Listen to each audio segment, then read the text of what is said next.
mensuração de valor recuperado. Por que método? Porque, na verdade, assim, ó, nós temos duas formas, como já havia dito, ou por uso ou por venda. As empresas são obrigadas a fazer pelos dois métodos?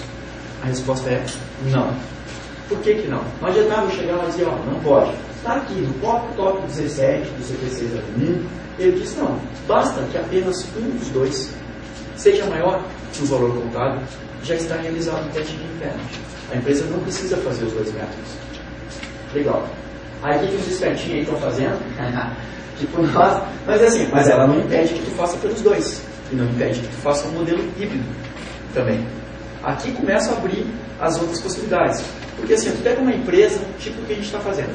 Pão de Açúcar é nosso cliente já há alguns anos. Eles têm 1,5 milhão de itens de mobilizado. E roda dentro do SISP. Dentro do sistema SISP, eles rodam 1,5 milhão de itens. Eles têm, a última vez que contei, 681 lojas. A última vez que a gente tem informação. Como é que eu vou fazer um teste de impairment?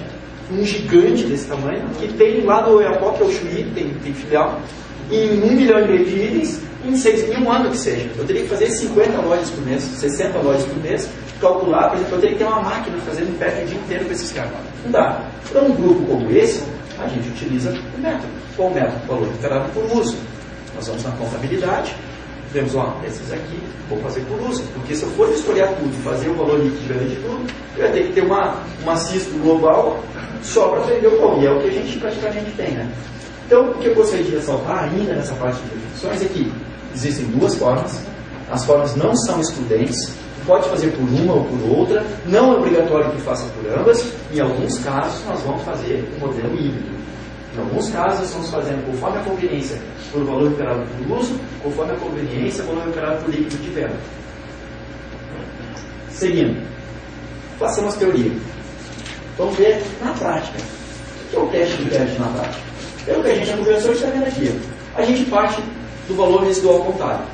O valor residual contábil aqui entenda-se aquilo, de uma linha de produção, ou da empresa como um todo. Se a gente não tiver como definir as linhas de produção, que é o caso da Chevrolet que eu citei como exemplo, a Chevrolet como um todo é um único valor.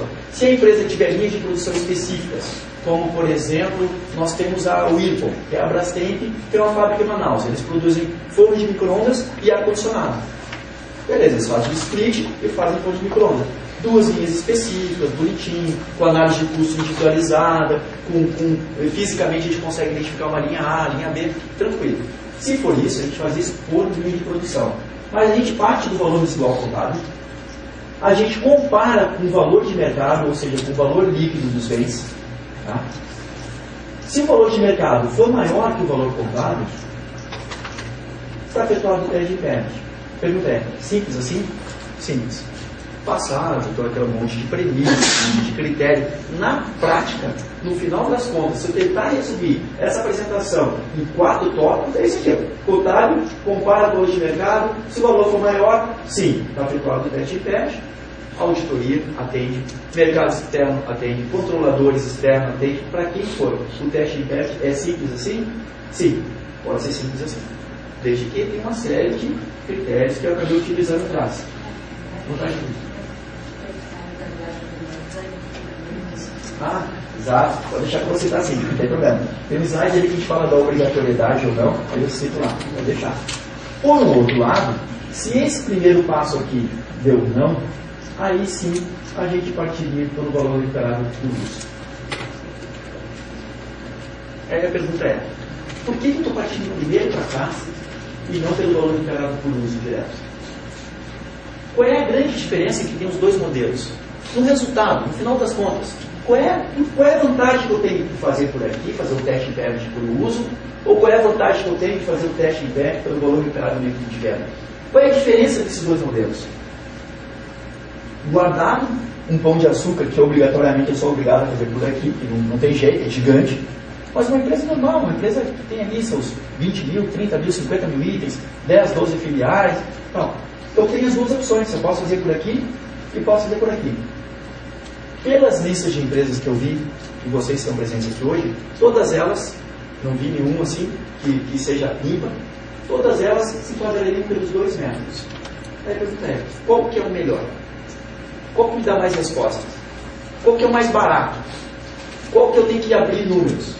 Eu vou dizer para vocês. Esse aqui, na minha opinião, e é o que tem sido menos utilizado, só em casos específicos, ele é o mais barato. Não tem como negar. Esse aqui, valor recuperado por uso, ele é mais barato, mas é um remédio que tem um efeito colateral um pouquinho amargo. Qual é o efeito colateral? As empresas vão ter que abrir seus números.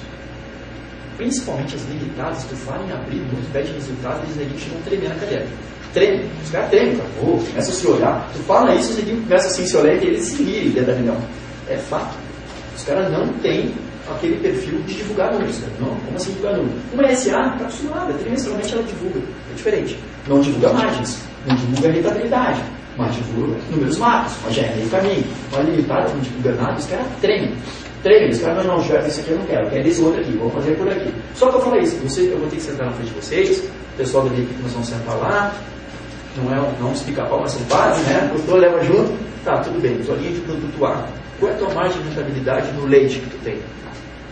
Como assim mais no leite, cara? Vai dizer isso para o concorrente? Eu vou ter que assinar um contrato, garantia de prestação, de segurança, de sigilo profissional, e mesmo assim, o cara vai entregar bem assim. Essa aqui, ela tem um efeito colateral muito grande, que é a empresa vai ter que abrir seus números para a consultoria. Vai ter que abrir seus números para nós. Números significativos. Não basta ser faturamento.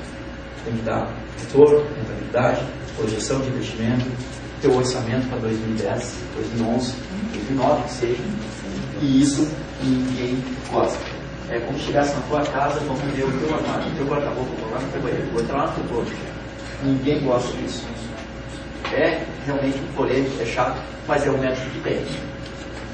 Esse aqui, por um outro lado, ele envolve mais respostas e ele envolve mais questões. Por quê? Se eu fizer pelo método de valor recuperado por uso, eu não vou precisar fazer vistoria das empresas. Esse método aqui, ele é mais caro porque ele envolve um custo a mais. O custo de deslocamento e o custo da vistoria dos bens. Mas esse método, pelo valor líquido de venda, ele se mostra mais completo, porque ao vistoriar, eu vou determinar uma coisa que todas as empresas estão precisando hoje. Todas. Todas as empresas precisam hoje. No mínimo, a taxa de depreciação real. A taxa de depreciação de acordo com a vida útil real do bem. As empresas estão fazendo seus balanços de abertura e eles têm dúvidas. E eles sabem que aqueles percentuais que a gente utiliza do fiscal não reflete a realidade. Não reflete. Nós temos empresas que têm um patrimônio enorme de prédio, de edificação, e tu vai na contabilidade olhar, mas volta zero. Isso é a contabilidade refletir a realidade? Refletir? Não, não é. Então, nós temos casos assim, ó, esse método aqui, que envolve a vistoria, ele envolve algumas coisas. Algumas empresas aproveitam para chapear todos os bens, já que existe uma sinergia muito grande entre os dois trabalhos. Está vistoriando bem, custa lá, vai lá e determina, bota uma chapa, um local de custo. Mas esse método aqui, ao vistoriar o bem, a gente vai ter que fazer o quê? Avaliar os bens, dar o valor de mercado do bem, o valor líquido de venda, o valor de descarte, gravem isso, o valor de descarte. É um conceito que agora é obrigatório, que agora é legal, e que era um conceito que nós tínhamos assim, muito assim, ó, era só uma vontade. Já se falava em valor de descarte, mas a gente não tinha isso na prática.